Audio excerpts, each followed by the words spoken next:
সাবিত্রী রান্নাঘরে আপনাদের সবাইকে স্বাগত। আমার আজকের রেসিপি ফুলকপি দিয়ে রুই মাছের ঝোল।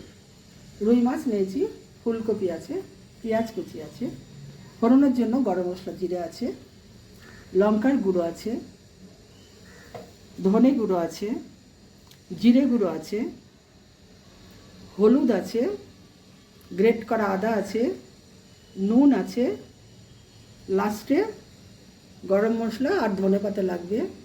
এটা আমি সর্ষের তেলে করব। মাছগুলো ভেজে নিচ্ছি।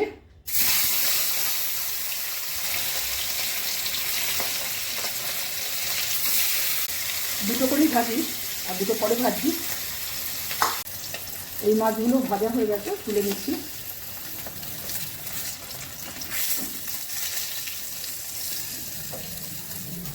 এবার আমি ফুলকপিগুলো ভাজবো।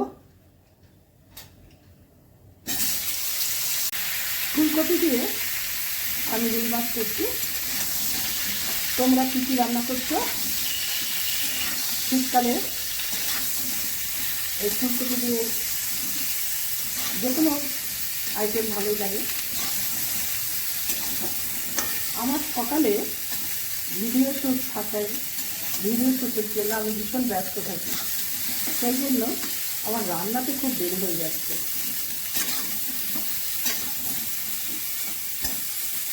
আর ফেসবুকের কাজ সে তো আছেই, তোমরাও তো ভীষণ ব্যস্ত আছো। রান্নাটা প্রচণ্ড দেরি হয়ে যাচ্ছে আমার। এই ফুলকপিটা একটু ভেজে নিই, ভাজার পর একটু ঢাকা দিয়ে দিচ্ছি।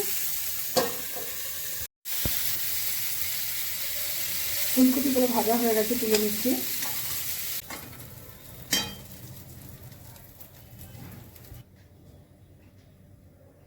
জিরে গরম মশলা ফোড়ন করছি, পেঁয়াজ কুচি দিচ্ছি,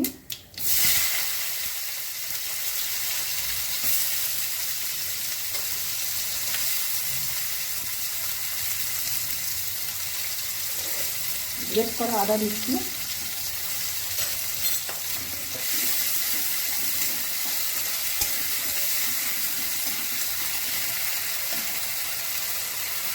নুন দিয়ে দিলাম,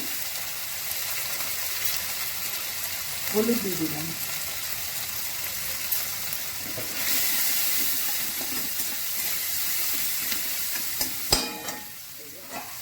একটু ঢাকা দিচ্ছি, পেঁয়াজটা নরম হয়ে যাবে। পেঁয়াজটা ভাজা হয়ে এসছে, এবার গুঁড়ো মশলাগুলো দিয়ে দিই। ধনে গুঁড়ো দিলাম,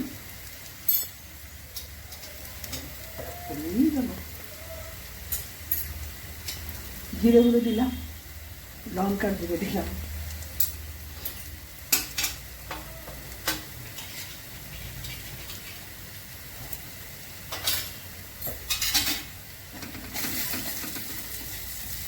মশলাটা একটু ভেজে নিচ্ছি।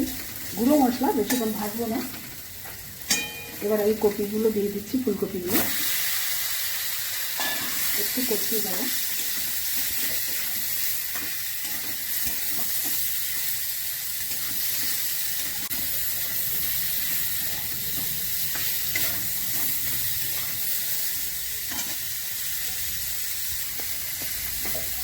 এবার জল দিয়ে দিচ্ছি। মাছগুলো দিয়ে দিচ্ছি।